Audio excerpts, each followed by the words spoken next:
Iran Israel जंग के बायस अमरीकी सदर के आलमी रहनुमाओं से राब्ते। अमरीकी सदर डोनाल्ड ट्रंप और सऊदी वली-अहद का राब्ता। दोनों रहनुमाओं का मशरिक़ वुस्ता में कशीदगी कम करने पर इत्तफाक। अमीर कतर ने अमरीकी सदर से राब्ता किया। मशरिक़ वुस्ता में जंग रुकवाने में किरदार अदा करने का मुतालबा। फ़लस्तीनी और कतरी वज़ीर आज़म ने भी सऊदी अरब के वज़ीर ख़ारजा से टेलीफोनिक राब्ता किया। मशरिक़ वुस्ता की बिगड़ती सूरत हाल पर बातचीत।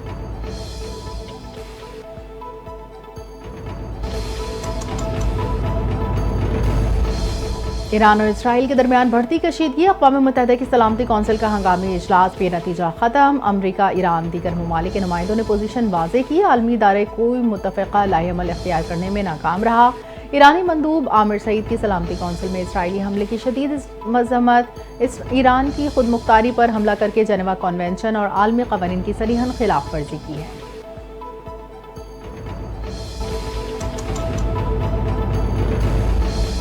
अक़वाम मुत्तहिदा के सेक्रेटरी जनरल एंटोनियो गुटेरेस की दोनों ममालिक से तहामुल का मुज़ाहरा करने की अपील। कहा, ईरानी जौहरी तंसीबात पर हमले नहायत तशवीशनाक हैं। हमले मशरिक़ वुस्ता को एक और तबाहकुन जंग के दहाने पर ला खड़ा कर सकते हैं। खित्ता मज़ीद तसादुम का मुतामिल नहीं हो सकता। इसराइल और ईरान फौरी तौर पर तसादुम से गुरेज करें और सिफारतकारी को मौका दें।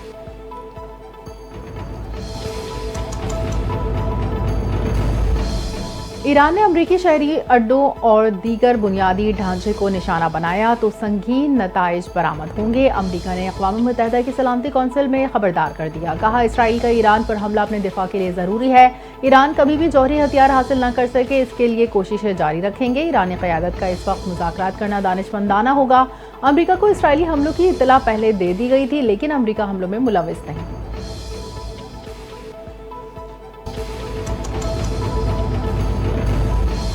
ईरान को अक़वाम मुत्तहिदा के चार्टर के तहत अपने दिफा का हक़ हासिल है। अक़वाम मुत्तहिदा की सलामती कौंसिल में पाकिस्तान की ईरान पर हमलों की सख्त मज़म्मत। अक़वाम मुत्तहिदा की सलामती कौंसिल में ईरान पर हमले होने वाले इजलास से खिताब में आसिम इफ्तिखार ने कहा, इसराइल ने ईरान पर इस वक्त हमला किया जब अमन मुज़ाकरात की उम्मीद बंधी थी।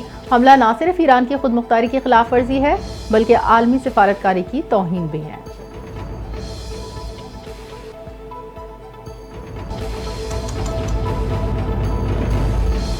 अक़वाम मुत्तहिदा में चीन के सफ़ीर की ईरान पर इसराइली हमलों की शदीद मज़म्मत। सलामती कौंसिल में खिताब के दौरान चीन के सफ़ीर फोकांग ने कहा, खित्ते में कशीदगी बढ़ाना किसी के मफाद में नहीं। इसराइल को हमले रोकने चाहिए। ईरान की जौहरी तंसीबात को नुकसान पहुँचा। ईरान के पुरअमन जौहरी टेक्नोलॉजी के इस्तेमाल के हक़ का एहतराम किया जाना चाहिए। इसराइल पर असर व रसूख रखने वाले ममालिक को तामीरी किरदार अदा करना चाहिए।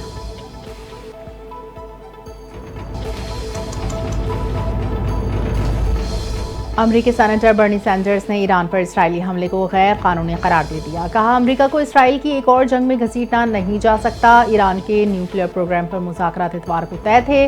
नेतन्याहू ने जंगबंदी के सबसे बड़े मुज़ाकरात को लात मार दी।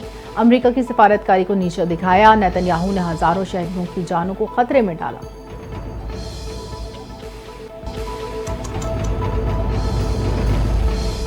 सहूनियत पूरी इस्लामी दुनिया की दुश्मन है। कल हमारे हमसाया मुल्क पर हमला हो गया। ईरान हमारा बरादर मुल्क है जिसके साथ गहरे ताल्लुकात हैं। वज़ीर दिफ़ा ख़ारजा आसिफ का कौमी असम्बली में इज़हार ख़याल।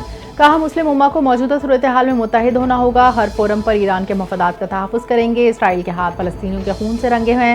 हिंदुस्तान को पाकिस्तान पर हमले की भारी कीमत चुकाना पड़ी।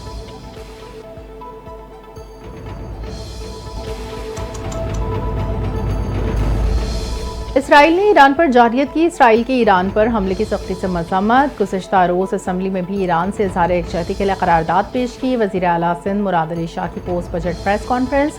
कहते हैं, पीपल्स पार्टी की सिंध हुकूमत ने मुसलसल 17वां बजट पेश किया। बजट तकरीर के दौरान अपोजिशन ने हंगामा आराई की। अपोजिशन मालूम नहीं किसके कहने पर ऐसा करती है। बजट में आवाम को रिलीफ फराहम करने के लिए इक़दाम किए।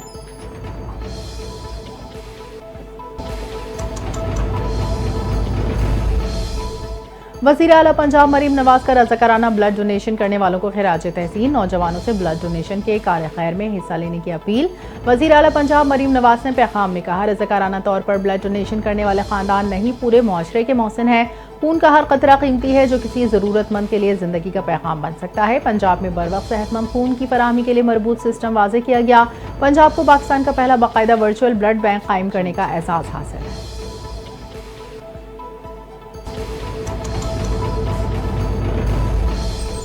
लाहौर हाईकोर्ट की नई मोनेटाइजेशन पॉलिसी जारी। ग्रेड 20 और 21 के अफसरान से सरकारी गाड़ियां वापस लेने का फैसला। चीफ जस्टिस और दीगर जजेस की मंजूरी के बाद इस पॉलिसी पर अमल दरामद का नोटिफिकेशन जारी। नोटिफिकेशन के मुताबिक अब अफसरान को सरकारी गाड़ी के बजाय माहाना बुनियाद पर फिक्स अलाउंस दिया जाएगा, जबकि ग्रेड 19 के अफसरान के लिए फिक्स अलाउंस की मंजूरी से मुतालिक फैसला मुशावरत के बाद किया जाएगा।